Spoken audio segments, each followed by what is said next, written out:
Welcome to Spirits Podcast, a boozy dive into mythology, legends, and folklore. Every week, we pour a drink and learn about a new story from around the world. I'm Amanda. And I'm Julia. And this is an episode all about those feline friends, Julia, the newest neighbor that I have here in my new apartment, who normally hangs out on other fire escapes, but I am trying to tempt her with some catgrass.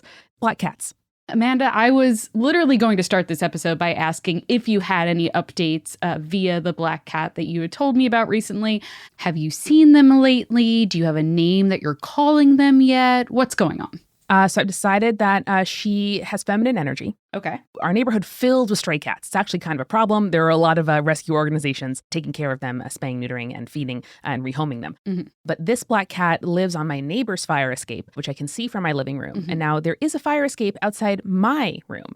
And so I am really hoping that by putting out some cat grass, I have some mums there for the bees and some cat grass for the cat. I'm hoping that she is tempted over. The update, Julia, is New York City had some historic flooding a couple months ago. Yeah. As of when this episode's coming out, for me right now, it was very recently.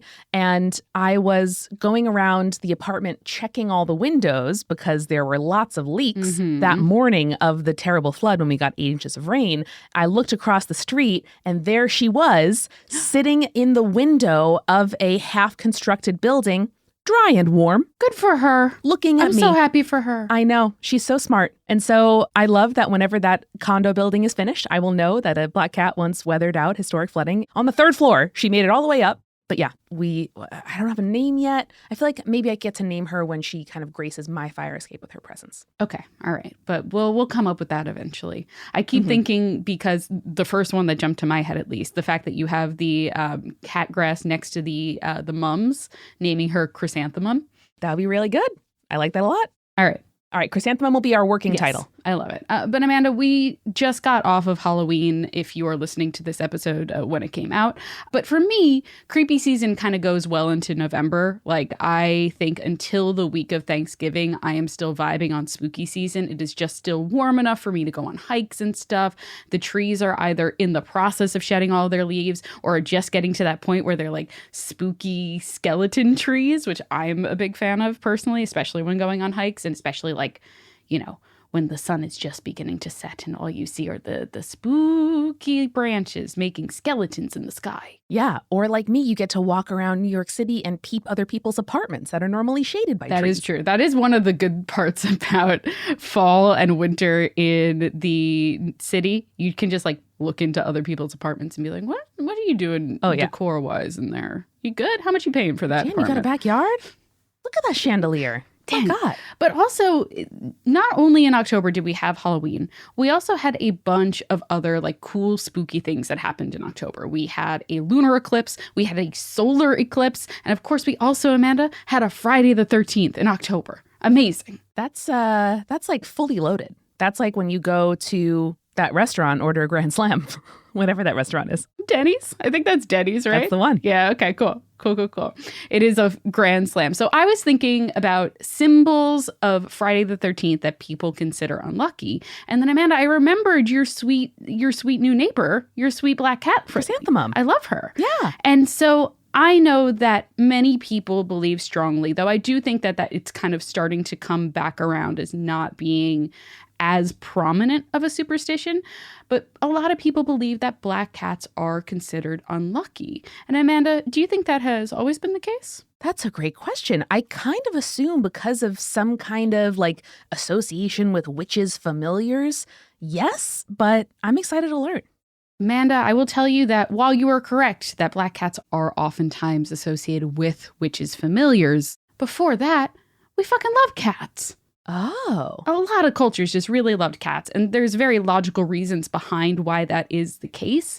But today, I want to talk about the origins of the cat in mythology, black cats in particular around the world, and where and when that representation of unlucky in our modern Western understanding occurred. So let's get started first by heading to ancient Egypt. Now, these folks, they love cats. That's one thing I know. Yes, I think if anyone knows even a little bit about Egyptian mythology, they realize how important cats are to both the religious and social web that made up Egyptian culture and life. So there are multiple deities that are either depicted with cat-like features or are associated with cats in their worship. So Bastet, Sekhmet, Mafdet, and Maut are all either cat head goddesses in the way that like Egyptian deities are often represented as like being part human, part animal, or are just like fully depicted as cats.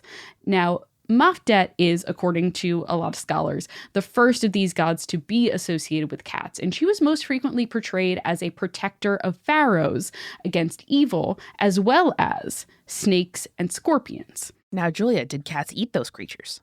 Now, Amanda, you would be exactly right that cats did eat those creatures. So part of this representation had to do with the fact that since the first dynasty of Egypt, cats were revered for killing snakes in the pharaoh's chambers. They're like, we have to have a cat around because the cat will make sure that the pharaoh does not get bitten by a poisonous snake in his sleep. That would be really bad for lots of reasons. Scorpions, the cats go for them. They go for the poisonous snakes, and cats are just like they're being protectors of the pharaohs since the first dynasty. Incredible. I'm sure we will sing cats' virtues at many points during this episode, but gotta love those baby cheetahs just being like, yeah, I can take on a snake. Easy peasy. Love that for them. So after Mafdet was Bastet, who was most likely the next goddess to be associated with cats, with her first references being found in the second dynasty. At first, Bastet was represented as a lioness rather than kind of the domestic house cat that we know today. But when the worship of Sekhmet began to arise, who also had ties to lions, as we've talked about in previous episodes about Sekhmet, Sekhmet became associated with this kind of powerful protector warrior aspect, whereas Bastet became associated more with the gentler persona with her portrayal as a domestic house cat. It's important. You gotta have both. Gotta have both. So while the worship of cats in deity form was something that was early on in ancient Egyptian culture, it wasn't until the 22nd dynasty that domestic cats themselves started to become worshipped. So they were eventually even considered sacred, and when a domestic cat died, they would be embalmed, coffined, and buried in cemeteries specifically for cats. Oh. So, like, think of the pet cemetery, but it's just cats. Oh, damn. I love that. It's so sweet. We take care of them even after death. I've definitely seen images of mummified cats, or at least preserved cats. Obviously, people feel really, really close to their pets. And so it makes a lot of sense to me that they would eventually start associating these features from gods with the everyday instantiations of those gods, perhaps, on Earth. Yes, and we have a lot of great examples of pharaohs taking their cats with them to the grave. We have a lot of like representation, again, of these cat cemeteries, which are super really interesting because like these cat cemeteries were used for several centuries, and the archaeological sites that were unearthed contained many, many cat mummies and statue representations, which is like unfortunately why you'll see a lot of them in various museums across the world. Sure. Because they were probably taken and stolen and brought away from their home cultures. But that is why you will see a lot of like mummified cats in museums across the world and not just in Egypt. I know we have a lot of scientists among the audience. I wonder if there are any like geneticists or researchers, biologists for whom that's like a very useful study as to like how cats' genomes have changed over the last, X thousands of years. That's very interesting. I had not thought of that as like a thing that cats' genomes would have changed over thousands of years, but that makes a lot of sense now that you say it. Maybe they have, maybe they haven't, but having a ton of like very well preserved examples of cats from a given, geographical region must be really helpful. Julie, I have kind of a silly question. Go. Were cats just like all over the place? Did people like bring them from somewhere? Were cats just like local to Egypt? Now, cats were, I think, domesticated from wild cats in the northern African region. There are several other like archaeological sites where not only did they find domestic cats, but they also found some like versions of wild cats that were probably domesticated by Egyptians and then brought into the household. And that's a really interesting question that leads into the segue for the next thing I was going to say, which is archaeologists also, based on the vastness of these cat cemeteries, have determined that the worship of cats was extremely important to the economy of ancient Egypt. Like, not only did they need supplies for the embalming of these cats, but also supplies for food for both living and dead cats, and a very, very vast breeding trade because everyone wanted a cat. Wow. Were there cat toys? I guess you don't really need sand for litter boxes, I suppose. But oh my God. Yeah, of course there must be an industry all about, the very finest fish for your cat or whatever. Yeah, no, I imagine and especially because, as we've talked about before on the show, underworld and afterlife in Egyptian mythology and Egyptian culture, you would have to keep leaving food offerings because the dead still needed to eat. Yes. So not only are you leaving stuff for your family members, you're also leaving them for the family cats as well. Damn. I mean, that makes all the sense in the world. Yeah, of course. And it was really interesting because during this period, domestic cats were considered this kind of living incarnation of Bastet, as we talked about. And it was considered an extremely serious crime to kill a cat, to the point where during the Ptolemaic kingdom, which is the period right before Egypt being conquered and then brought into the Roman Empire, a group of outraged Egyptians killed a Roman man who had been accused of killing a cat. Incredible. They angry mobbed him. Damn. So eventually, the worship of cats did decrease in Egypt when it became a Roman province. Thanks, Octavian, I guess. But it wasn't until the 4th and 5th centuries CE that the Roman emperors began to crack down on what we would, now refer to as pagan worship in Egypt. And while the respect for cats outlasted the destruction of their temples, worship certainly is not what it used to be in terms of Egypt and the worship of cats.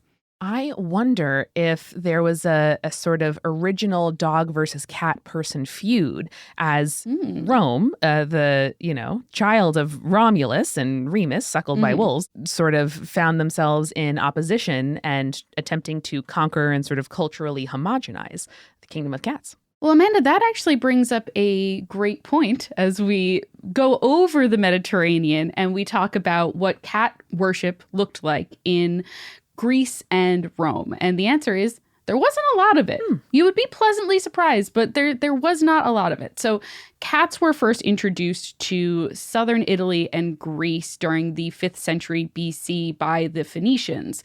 But the thing is, domestic cats were extremely rare, or particularly rare. So for example, when the historian Herodotus visited Egypt for the first time, he was in literal awe by the amount of domestic cats because he had only seen feral ones in Greece. I was going to say, can you imagine never having seen a cat and then seeing a cat? Or having only seen cats being feral colonies outside your cities and stuff like a fox for us. Exactly. Now. I know foxes are very common in other places. For us, New York City, the Northeast, you might glimpse them once in a while. I've seen probably 4 or 5 foxes in my life, and every time I'm like, oh, look at that creature over there! Wow, it's a fox of myth and legend, Right. No, that's exactly right. So what's interesting is later, when the Greeks kind of started to adopt different ancient Egyptian policies, and we talked about this in the past, there's a lot of synchronization that occurred between ancient Greece and the ancient Egyptians. And so the Greeks began to kind of syncretize Artemis with Bastet, which kind of gave Artemis this vague association with cats. And similarly, because Hecate is associated with Artemis, or is sometimes portrayed as a different aspect of Artemis, Hecate might have also been associated with cats. I found a lot of that online, but I couldn't find a real source to it. And then as I was doing a little more research into Hecate and cats, Amanda, there might have been a misunderstanding or a mistranslation error, because Hecate in ancient Greece was associated with polecats, aka weasels and ferrets, which, Amanda, I was shocked to find out were more often kept as pets in the ancient Greek world and used for pest control instead of domesticated cats. I mean, That makes sense in terms of they go after, I'm sure mice and all the sorts of creatures that Greeks didn't want in their homes. But that is incredibly funny. And I'm sure, in the back of my mind, I was sort of like, oh yeah, Hecate, witches, black cats, Macbeth. It's just sort of such a cultural symbol to me now that it would never occur to me that wasn't always the case. Yes, I would say that it is most likely that modern worship of Hecate now, like Wiccan culture or just in general modern worship of the goddess, has her more associated with cats. But if we're talking about ancient Greek practices, Hecate and cats, it doesn't quite line up with the timeline of the rest of the worship that we often talk about here on the show. Listen, I know, again, we have some Hecate worshipers and Wiccans in the audience. If you want to fold in having or at least appreciating some adorable ferrets and weasels in your practice, all for it. I think that's so cute. And I love the idea of a modern Wiccan hanging out with their ferrets and worshiping Hecate. I just also love the idea that the ancient Greeks were like, yeah, it's a really stealthy animal that's going to catch a lot of mice and rats and other pests. This ridiculous looking creature. Ferrets are so funny looking. They're so funny looking, but that's what they're for. They're good at that. Yeah. They can be vicious. They got little teeth and claws. Yeah. So eventually, Amanda, with their little teeth and claws, in ancient Rome, cats kind of replaced ferrets and weasels as mousers and household pets because, as the source that I talked about or read in the about this said, they were much more pleasant than ferrets. Much more pleasant to have in the household than ferrets. Here's the thing. Ferrets, bad. Cats, sometimes cute. Ferrets can be cute, but they are very nippy. And they like to scamper. Cats have their problems too. Cats just love knocking shit down and whatnot. I'm not going to say hey, cats are perfect angels that have never hurt anyone in their lives. But, Yeah, I feel like ferrets also are kind of more agile, quicker. Mm-hmm. And I know at least modern house cats, a lot of them like to laze around a lot of the day. So that's convenient in a pet. That is true. So we are very slowly starting to get a little closer to the change from a good omen to a bad omen when it comes to black cats. But we have a few other places to talk about in terms of cats. So for example, let's switch over to Japan really quickly to talk about their folklore and superstitions about cats. Because Japan has many supernatural depictions of cats. My personal favorite is probably one that is recognizable even in the West here, which is the Maneki Neko, which you might know as either the beckoning cat or, as we often refer to them in English, the good luck cat. Oh, yeah. If you go into a Japanese restaurant and you see that waving cat with the little coin and he's got a little hand going like that, that is the Maneki Neko. Yeah, I sort of always associated that with general kawaii-ness, which, again, is not quite the same. Obviously, there's Hello Kitty, all kinds of cat imagery. But yeah, I see these all the time. Yes. Yeah, so apparently, the story behind them goes that once there was this Japanese landlord who was standing on the street when he saw a cat. And the cat began to sit back on its hind legs and wave at him. Oh. And the landlord was like, what's going on over here? And took and basically crossed the street to go see what was going on with this cat. And then a moment later, Amanda, a bolt of lightning struck where he had been standing. No way! So this man attributed that good luck to the cat's actions. And so the waving cat is placed in businesses in order to bring good luck to their owners.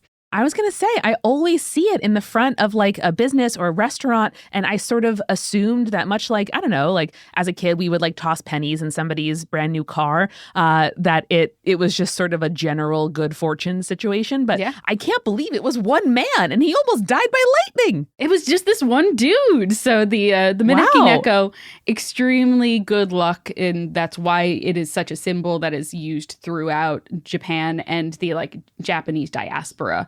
A lot of times we see them as white in at least the United States, but they're often portrayed as black in Japan itself because black cats in particular are seen as a sign of wealth and prosperity and are particularly good at warding off bad luck and danger. Hell yeah, dude. Yeah, I feel most often I see them as kind of white with red and gold accents. But I would love to see if anybody has them at home or in their workplace or their parents' workplace. I'd love to see your version. Yeah, I will definitely send you a couple of the versions that I saw that have the black cat. And I was like, yeah, he's so cute. I like this so much better than the white one. It's great. This anecdote really tells me that every time I stop what I'm doing in order to look at an adorable cat or dog passing me by, I'm going to lean into that, baby. Yeah, do it. Do it. It might be trying to send you a symbol that like something bad's going to happen. You should get closer to me. Mm-hmm. So black cats in Japan as well are also considered particularly good luck for single women because they are effective in curing concerns about romance and love. Oh, hell yeah. I love that, especially as a sort of antidote or complement to the, like, you know, quote unquote, like cat lady as a stereotype of women who don't have partners or romantic love. Mm-hmm. Which does stem from the kind of like accusations of witchcraft that we'll talk about in a little bit, but don't worry about it. Oh, hell yeah.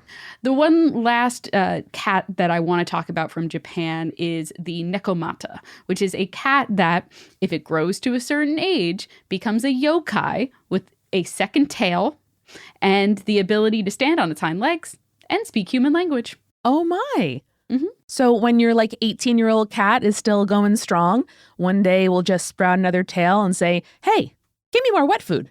Probably, Amanda. I want to say solidly. Now, Amanda, those are some of my favorite examples of the Japanese versions of cats that can be lucky, sometimes tricksters, but mostly lucky. We're going to head back to Europe and talk about black cats and their association. But first, how about we go and we grab a quick refill? Let's do it. Hey, hey, hey, welcome to the refill, everybody. I know that I'm always a little bit sad the day after Halloween and it feels like the spookiest season is behind me. But no, folks, we get to carry the magic of spooky season on all year long. That's why today is the Black Cats episode. That's why next week is another spooky episode. It's spooky season all year long here at Spirits. Don't worry, don't fear, don't despair. We have got you.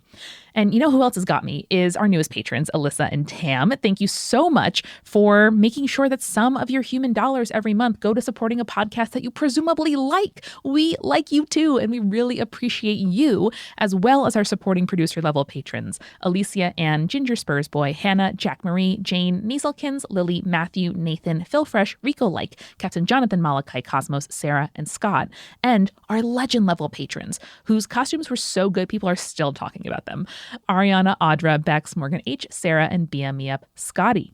If you would like to join the Patreon, you can, you should. It's at patreon.com/spiritspodcast. And it'll also help you extend your Halloween experience because we posted a bonus Urban Legends episode yesterday all about Halloween, including a follow-up, by the way, from the Haunted Chairmaker. Remember them? So good. The person who wrote in, their mom wrote in with more information. Truly incredible. A tier, A+, so good. You can enjoy that Urban Legends bonus episode in audio and video form, a new benefit we have for our patrons.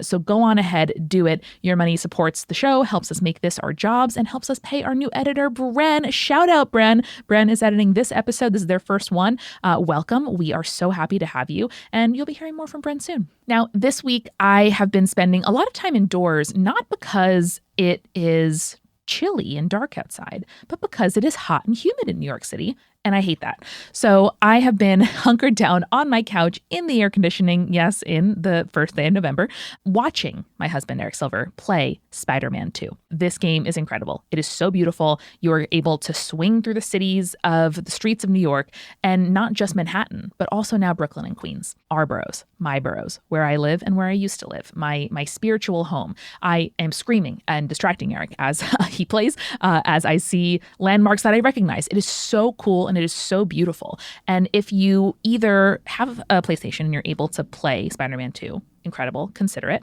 There is a character who is deaf in the game, and they have a lot of ASL. They have great subtitles. It's really cool. Or look up people playing through the game online. You can watch on YouTube as people do it and enjoy the gorgeousness and bounty of this game, even without buying a whole console and game. Over at Multitude, always a good and busy time. We have lots of fun stuff coming up, including a new podcast that we release once a month for MultiCrew members that Julia is hosting called the MultiCrew Review. Now, this is where Julia interviews another Multitude host or staff member every single month about something they're enjoying. Often it's a game. When the strikes are over, they will also include pieces of media. We've talked about books in the past. It is so much fun, and it's a brand new podcast for anyone who supports us at any level in the MultiCrew, which is the membership program that sustains Multitude, helps us do what we do as an independent media company, and also gives you cool benefits like an insider newsletter, special channels of the Discord, special hangouts with us, the hosts, and stuff like Head, Heart, Gut, our weekly debate podcast, and of course, now the MultiCrew review. She's doing a great job. I know you want to hang out more with Julia in your earbuds each week. I certainly do, and I talk to her every day. So check out the MultiCrew review. Join at multicrew.club. Got it? Got it. This show is sponsored by BetterHelp. Now, the end of the year is coming. All right, we're talking about the end of Halloween. It's November.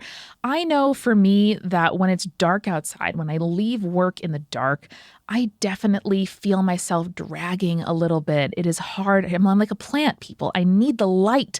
I need like a very specific temperature zone and fairly high humidity. Okay, that's what I need. And it is challenging. This time of year can be a lot, whether you're thinking about how your year went or how you hope the next year will go, whether there are holidays and expectations and travel that you have to do or want to do and can't, or need to do and don't want to do. It's just a lot going on. And I know for me, there's always a different and particular kind of stress that the sort of post-Halloween getting into November period of time brings up for me. And that's something I talk about in therapy. I really appreciate that I get to go somewhere once a week and talk to somebody about how I'm feeling and get an outside perspective, but someone who knows me well and knows the context of my life and the characters in my life and can listen and kind of help me figure out how I can get through it and give me a pep talk sometimes, frankly. And if you're thinking about starting therapy, you're not sure where to start, maybe you can't access it right now where you live, maybe you're looking for something that's online and flexible, consider BetterHelp. It can be a really, really useful tool. All you got to do is fill out a brief questionnaire to get matched with a licensed therapist, and you can switch therapists at any time for any reason for no additional charge. So find your bright spot this season with BetterHelp. Visit betterhelp.com/spirits today to get 10% off your first month. That's BetterHelp, HELP.com/spirits. We are also sponsored this week by Ravensburger Puzzles. And one thing that I definitely love about the colder months and the darker months here in the winter is that it is always a good time to sit on my couch and clear off my coffee table and do a good puzzle. It is something that now I have a tradition with my mother-in-law where she will buy a different puzzle every year when we go down to visit her for Thanksgiving. And I love that. It is so wholesome. It is so sweet. Sometimes it's Legos, but most often it's a jigsaw puzzle. And we spread it on the dining room table and have to do it before Thanksgiving because then we need the dining room table to have Thanksgiving on.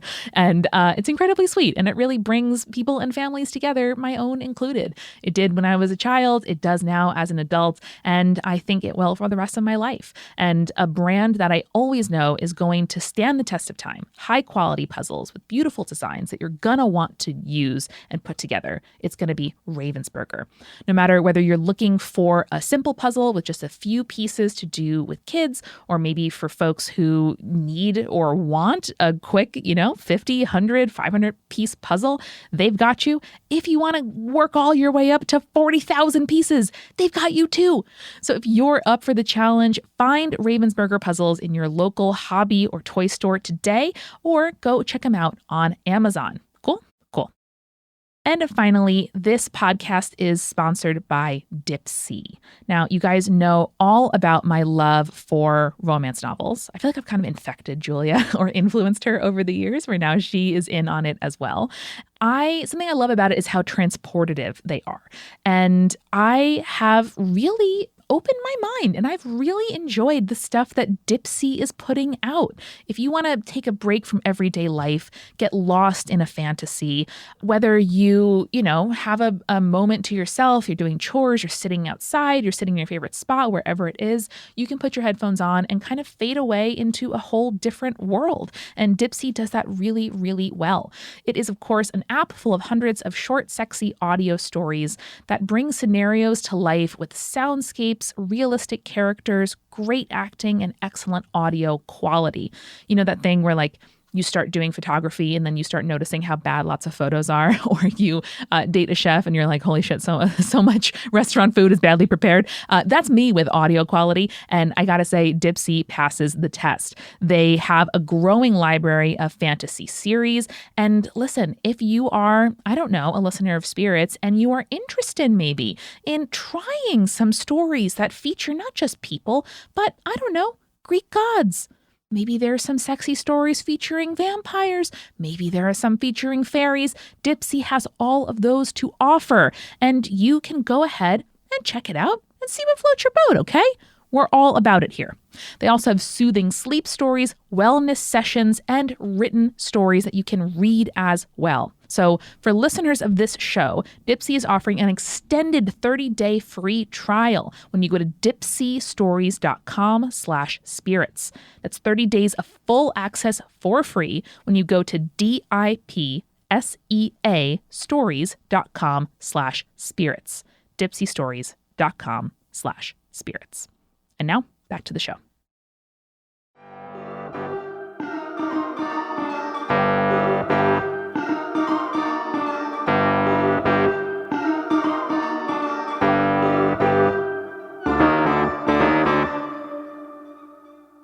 Now, Amanda, unsurprisingly, there are a lot of black cat recipes out there when it comes to cocktails, from the overly sweet to more savory options.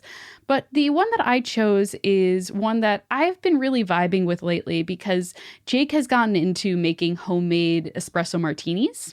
He's like, it's his favorite thing right now. He loves to just come home from work and be like, I need a little pick me up, but I also want to relax from the day. Espresso martini, he's good to go, right? Love it. Now, this is kind of a little bit of a twist on it, where this is the Black Cat Old Fashioned. So you're starting out with a bit of bourbon. You're using some mezcal because you know that we love mezcal here on the show. Is it a cocktail if there's no mezcal in it? I don't know. I can't say for sure. Not for us. They also use chocolate bitters and the piece de resistance, an orange and black coffee syrup, which kind of adds all of the flavors to really tie it all together.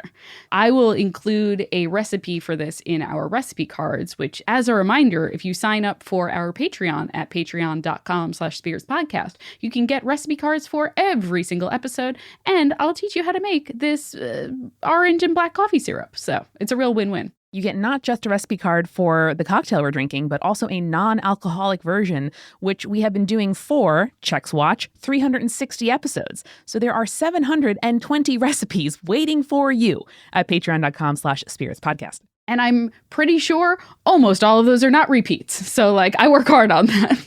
You do. Now, Amanda, I have a little game for us before we get back to learning more about black cat superstition and folklore. And this is called Black Cats in Fiction. Hey! So I've got 5 cats here. I'm going to describe to you the cat, and you're going to tell me the name of that cat and or what that cat is from. Yay! All right, I'm going to start off with a real Amanda one. So Okay. Hopefully this is an easy one for you. We'll see. So Mogget from Sabriel is white. That's all I know. Okay, great. So this cat shares a name with a Disney dog and is the cat of the narrator of this short story that winds up with a wife bricked up in a wall. Ah! It's also by an author that you can rap the entire poem of. Okay, Edgar Allan Poe. Mm-hmm. Thank you. Someone's wife. Okay, is it in the bricked up in a wall? No, the Telltale Heart. It's in the foundation, or is that, are they in the wall for that too? It doesn't matter. I think that's in the foundation. Yeah, Annabelle Lee maybe is the poem. I will give you a hint. It's the same name as the title of this episode. Black Cat is the poem. Excellent. Mm-hmm. And a Okay, I have no idea offhand. A Disney dog. Well, there's Pluto. You got it. That's oh, it. Yes. The cat's name is Pluto, and the short story is Edgar Allan Poe's The Black Cat. Incredible. Thank you very much. You gave me all of the tools I needed to succeed. Okay, great. The rest of them should hopefully be easier. I just wanted to start off with the classic Amanda Edgar Allan Poe. Yes. Now, cat number 2. This cat used to be a handsome colonial boy until he crossed 3 witches while trying to rescue his sister. Very good. This is going to be Hocus Pocus.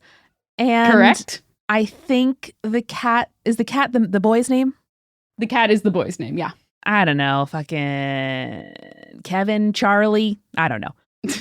I truly love the idea of a colonial boy named Kevin, and now I can't stop thinking about that. Oh, you're right. I forgot he was colonial. Shit. Yeah. Okay. John, probably. His name was Thackeray Binks. Okay. Never would have gotten there, but very cute. You got Hocus Pocus, though, so I'll give you that. I will give you that. All right. Cat number 3. Anime aficionados will know that this cat helped Usagi find her celestial destiny in this 90s TV show. Okay. Is this Sailor Moon? Yes. And the cat, I don't know their name. Her name is Luna. Oh, I could have. It's cute, right? I could have guessed some moon synonyms. That's on me. All right, cat number 4. This fast-talking, sassy black cat was typically portrayed as an animatronic in this classic 90s comedy series, though he was played by several former shelter cats with names like Elvis, Warlock, and Witch. That's very cute. Is this Sabrina the Teenage Witch? Yes, it is. Okay. Do you remember the cat's name? It's really... Oh, shit. This is not a series I watched, but I feel like in pop culture, I've been so close to it. Oh, Is it like Merlin or something? You're close. Amanda, what like classic Massachusetts town did Hocus Pocus take place in? Salem? Yes, his name is Salem. You're doing great. I love it. Thank you. I knew it was magic related. Okay. Now, this one I'm not sure you'll get, but I had to include it because I know our audience. All right. So Phil Hartman lent his voice to the English dub to an apprentice witch's familiar in this 1989 animated Ghibli movie. Is this Kiki's delivery service? It is. Unfortunately, I don't have any idea what the cat's name is. His name's Gigi. Oh. Jiji, Gigi. Julia, that was so much fun. Thank you for putting that together. I love games where I have to make you guess any sort of pop culture. I'm so sorry. Listen, it's always an absolute crapshoot, but that's what we're here for. Sometimes I still don't know what your blind spots are, and we've been friends since kindergarten. 25 years this year, Julia. You know that? Oh my God. That's wild. Our silver anniversary. Is it silver? Because 50's gold. All right, so we'll have to get each other a silver present. Oh, wow. Okay, we'll do it. All right, let's talk a little bit more about cats. And now, Europe, there's a bit more to go on in terms of Europe because we're going to kind of lead into our black cats are bad luck in the later half of this episode. But we have to talk about like ancient Celtic mythology first, as well as sort of Scottish and Welsh folklore. So to start us off, ancient Celtic mythology, much like in Egypt, cats were not only beings of worship, but they were also supposed to be creatures from the realm of the Fae. Mm-hmm. So cats in general were said to have some sort of fairy origin, but a black cat in particular might have been known as a catchi, which was basically a very large, like the size of a dog, black cat with a tuft of white fur on its chest, who, according to some folklore, could walk on 2 legs and speak to humans. Great. Terrifying. Love it. However, in most stories, they often tried to pass themselves off as regular cats because they were like doing mischief and stuff like that. And, you know, in general, what we know from Celtic mythology, you don't want to mess with a fae because they could either bring you really good luck or really bad luck. Yeah. I was going to say the association of cats with the supernatural makes so much sense. Anytime a cat like stares off into the distance or at a wall or meows at something that's not there or, you know, sniffs something and runs away, I'm just like, yeah, you know something I don't. Yes. Well, that is very much true because the catchi was said to as well be able to predict the future as well as the weather and would bring good fortune to a home in exchange for a saucer of milk or cream, especially when offered on Samhain. If a house did not leave out an offering of milk on Samhain, though, it was said that their cow's udders would go dry. Oh, no. Well, it's like you couldn't spare even a saucer of milk. Now you will get no milk at all. No milk for you. Catchi also has some origins in the Scottish Highlands, though the Scottish version of the story says that if a black cat passes a newly dead body, they will steal that person's soul. Ah, good. Yes. So as such, the Scottish have what they call a late wake, which is designed to keep the catchi away from the corpse before burial. So that was like basically a very like rambunctious kind of wake situation. There was dancing, there was music. They would put out catnip so that like the cats would kind of like stay away. Huh. And they would also not light any fires because they were worried that the warmth of the fire would attract the cat. Oh, damn. I didn't know that. Yeah, look at that. I wonder if that has something to do with the, in my upbringing, Irish tradition of a kind of upbeat wake where, you know, for me, very normal to have music, laughter, dancing, good stories at someone's wake. And I didn't realize until I was older that that was not necessarily everybody's experience. Yes, I think that might have something to do with it. I don't know if that's a direct correlation, but it is very possible that, you know, the origins of that were lost to us or what have you. So I like that. The Ketchi in the Scottish tradition as well is said to be a witch that had the ability to transform into cat form 9 times. But if they chose to return to their cat form for the 9th time, they would remain that way for the rest of their days. I would love to have that choice. Wouldn't you? You'd be like, you know what? I'm good now. Let me just live that cat life. That's what retirement is, Amanda. It's just choosing to live as a cat life for the rest of your days. I mean, at a certain time, maybe that trade-off is good. Maybe this, you know, this flesh suit, I'm just like, I'm tired of it. You know what I would love to be? An elderly cat napping in the sun. Yeah, and like just taking care of for the rest of my days. Isn't that the dream for everyone? Not bad. A choice I'd like to have. So while the Ketchi was met with suspicion, given the fact that they supposedly stole the souls of newly dead bodies, there are some traditions that dictated that a black cat was a good sign in Scotland. So Scottish lore says that a black cat's arrival to a new home indicated that that household would thrive. So a very good sign to have a black cat in a new home when you first move in. And there's also a Welsh superstition that a black cat will bring good health to a household. So according to a Welsh rhyme, which is translated because I'm not going to attempt to speak the actual Welsh phrase. A black cat, I've heard it said, can charm all ill away and keep the house wherein she dwells from fever's deadly sway. Ooh, I bet that does sound very good in Welsh too. It's already a very mellifluous language. I agree. It definitely probably sounds very cool, and I'm into it. I also want to give a quick shout out to sailors because sailors believed that having a black cat on their ship would bring good luck, which makes sense because cats keep disease off of ships by like killing rats and other pests, as well as they are better mousers in the shadows because of their dark color. I love that. And it's probably very important not to have mice, I don't know, like eat all your grain or poop in your water when you are on ship with limited supplies.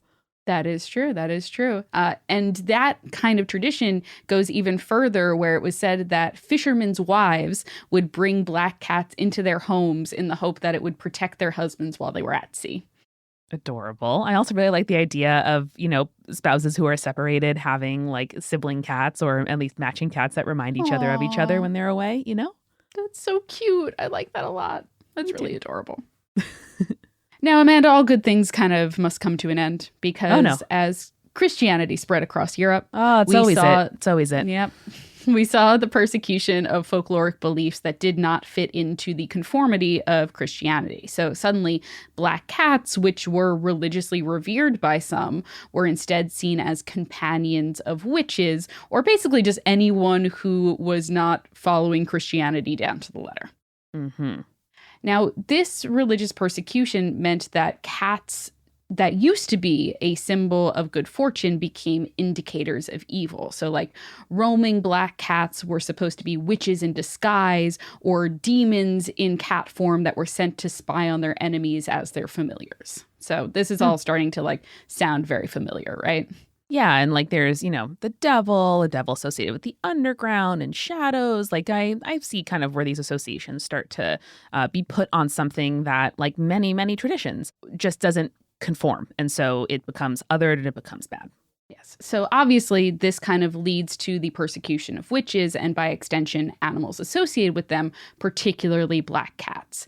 And not only was it the association with witches, but during the Middle Ages, specifically with the spread of the bubonic plague, black cats were considered to be one of the creatures that was maybe spreading the plague, which is Like, I guess, you know, if you're going to associate something with evil, obviously you're going to associate it also with the spreading of disease and illness and whatnot. And unfortunately, this misconception led to the killing of many black cats en masse.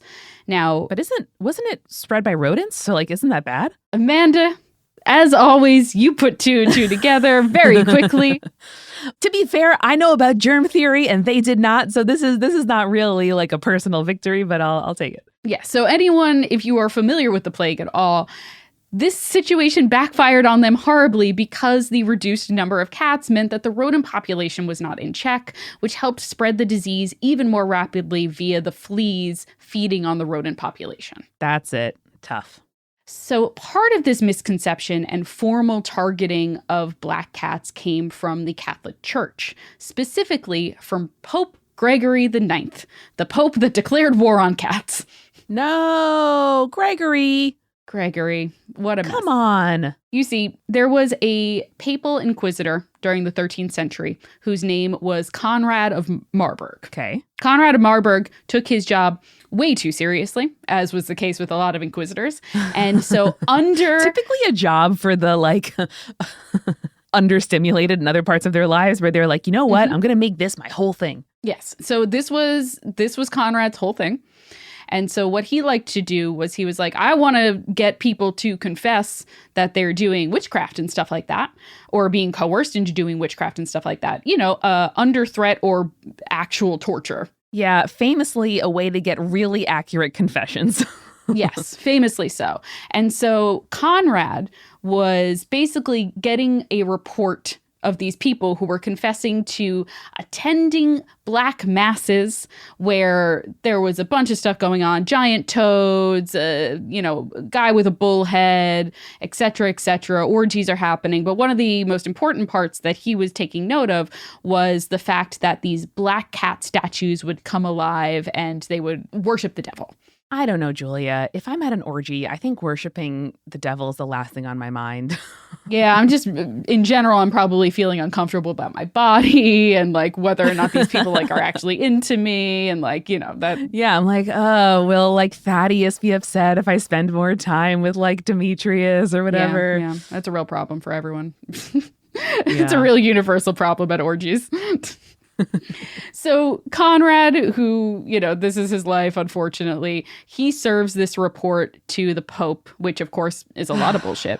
And Pope Gregory then declares in 1233 CE, as part of the Vox in Rama, that black cats carried Satan's spirit with them. And that is what led to the mass extermination of black cats by those loyal to the Catholic Church. Because they were like, well, if it's got a piece of the devil in them, the more that I kill, the more Satan is weakened. Don't like that. Yes. Don't like any religion that is like, hey, killing other creatures sounds like a great way to get to heaven. And I think that we have Conrad to blame for why black cats still have lower rates of adoption in shelters. Because A, they're more hard to photograph, but B, there's this lingering shit. Amanda, you're exactly right. And I'm going to remind people at the end that that's my PSA for the end, being like, hey, when you go to adopt a cat, go adopt a black cat. Our friend Hetty adopted an adorable black cat named Toast, and she is the light of my life. She drinks water by like using her paw and sort of like splashing water near herself. And I do impressions of Toast drinking water like twice a week. She's the absolute best. Well, Toast would have helped everyone probably not get the bubonic plague, but because Pope Gregory was like, you got to kill all the black cats, the population in many European areas was extremely low, and according to scholars, was one of the reasons that the plague spread as quickly and as dangerously as it did. If only we learned something about uniformly kind of flattening and like removing important parts of the sort of like habitat and natural life cycle. But no. We love just like chopping down all of a tree or bringing in these pretty plants that, have taken over all of the waterways. Oh, boy, invasive species are killing me. Anyway, so while this literal assumption that black cats were Satan in disguise or carried a part of him around died out, black cats are still very much associated with bad omens in the Western world. So let's talk a little bit about those superstitions, because I think there's some in here that maybe you have not heard before. All right. So you have, of course, probably heard that a cat crossing your path is supposed to be bad luck. However, there is a little bit more to that. So in some traditions, it is said that if a black cat walks towards someone, it'll actually bring you good luck. But when it walks away from a person, it takes its good luck with them. Incredible. However, I feel like you can't really convince a cat to do much of anything that it doesn't want to do. That's true. So that seems like you're really just putting your fate into the hands of the gods there. That is true. That is true. So similarly, since we talked about sailors earlier, if a black cat walks onto a ship, but then quickly walks off of it, it is said that that ship is doomed to sink during its next voyage. The cat's like, bad vibes, dude. I don't know. Yeah, you gotta trust that cat's vibes. He's like, this place, I am not gonna drown today. Not gonna drown today. All right, if I'm married to a sailor, I buy them a black cat so they can take it, with them on the journey before I take them down to work to like wave goodbye. But first, make sure the cat goes on the ship. And if the cat nopes out of there, I say, sorry, honey, we're going home. No, baby, we can't do this one this time. You could just find another ship to go on, Wait for next year, baby. No. So somewhat opposite of the cat stealing the soul of a body in Scotland, in Southern Europe, it was said that if a cat jumps across a person's grave, that person will rise as a vampire. Oh, damn. I really like that as a cool vampire origin story, in my opinion. It's very like Halle Berry, terrible Catwoman movie vibes. Yes, right? And I feel like the vampire and the cat would have like an affinity for each other when the vampire rises. That's adorable. Yeah, I think that's another, like, vampires are often portrayed, or especially in like Dracula and Eastern European culture, they're portrayed as being able to transform into different types of animals. I bet cat's one of them. I don't know off the top of my head, but I bet it is. It has a similar vibe as like the ravens and, bats of the world. Yes. Yeah. I think in general, like a lot of black animals got associated with the plague or like just death in general. And so we were just like, oh, that's not good. And you're like, it's just colorism. Don't do that. I know. I'm like, come here, bestie. I love you. I love you, crows. I love you, bats. Aw, I love bats crows. are the puppies of the sky, Julia. That is true. Amanda, cats are, according to superstition in the Netherlands, very gossipy. Oh. So people try not to have important or private conversations in front of cats because they will be more than willing to spill your secrets. Incredible. Cats are gossipy little guys. I love that. Mm-hmm. And then finally, in North America, if you see a black cat during a funeral, it is said that another family member will soon follow into death. Sure. I mean, that's always true. Just depends how you define the word soon. But I don't know, it would feel like the world was mourning with me, I think, if I saw some, sort of solemn animals while at a funeral. I also saw another great one, which was if you see a black and a white cat fighting on top of someone's grave, it means it's an angel and a demon fighting for the soul of that person. How often does that happen? Apparently often enough that we made folklore about it. Incredible. However, I want to leave us off with some good fortunes that black cats can bring. So, for example, a black cat can help a woman who is anxious about getting married because seeing one on her wedding day means that the marriage will be a good one. There's also a Pennsylvania German tradition of a bride, quote, feeding the cat from her shoe, which also blesses the marriage. I don't know how one goes about that, if it's like you put like a little snack on top of your foot and then the cat comes and eats it, or like it's literally out of the shoe. In the shoe, maybe. Yeah, like as a vessel. Yeah. But speaking of weddings, in Italy, hearing a cat sneeze on your wedding day indicates that the marriage will also be a good one. I mean, that just sounds really cute. Yeah. And on an average day, hearing a cat sneeze is also good luck. Specifically, it means that unexpected wealth is coming your way. Oh, the cat's like, what's that on the breeze? Sniff, sniff, achoo. It's gold. It's money. However, Amanda, if a cat sneezes 3 times, that means you have a cold coming your way. All right. You're like, did I get it from the cat? What's going on here? I was just like, I don't know if that's how germs work, but okay. It might be. Who knows? Maybe it's just the change in the weather, and that means that, like, we often get sick because the weather changes. So who can say? That's true. Regardless of whether cats are good or bad, or if these are all just superstitions, I do want to leave you with the fact that, as Amanda pointed out before, black cats are admitted to shelters and rescues more than cats of any other color, according to the ASPCA. So, hey, if you're heading to your local shelter and you're thinking of adopting a cat, consider a black cat. Consider a black cat. Use so many options for names here. You could name your cat Pope Gregory the 9th, and I think that would just be an incredibly funny thing to do. A cat named Conrad. would be very good. Conrad of Marburg would be incredibly good. You can name your cat Hecate. You could name your cat a witch. You could name your cat any of the cats from the game. Chrysanthemum, Julia or Bastet. Amanda is a great name for a cat. And of course, like, obviously, we want you guys to send in your pictures and your names of your black cats. I need to know them immediately. That's always a absolute blessing for all of us in our timeline. So yes, you can tag us at Spirits Podcast or send us an email, spiritspodcast@gmail.com. And we will put together a little reel of all of the black cat pet photos, or I'll accept cats of all colors. I'm especially interested in the black cats. And we will make a little reel and we will post it to our social because we've got to see your sweet babies. I need to. I just need it. I need it real bad. And I know all you creepy bitches probably have black cats. If you have a cat, it's probably a black cat. Let's be honest. And incredible names. You probably have good tattoos. You probably have great cat homes and cat toys. I want to hear it. Well, conspirators, next time you see a black cat crossing your path, remember, stay creepy. Stay cool.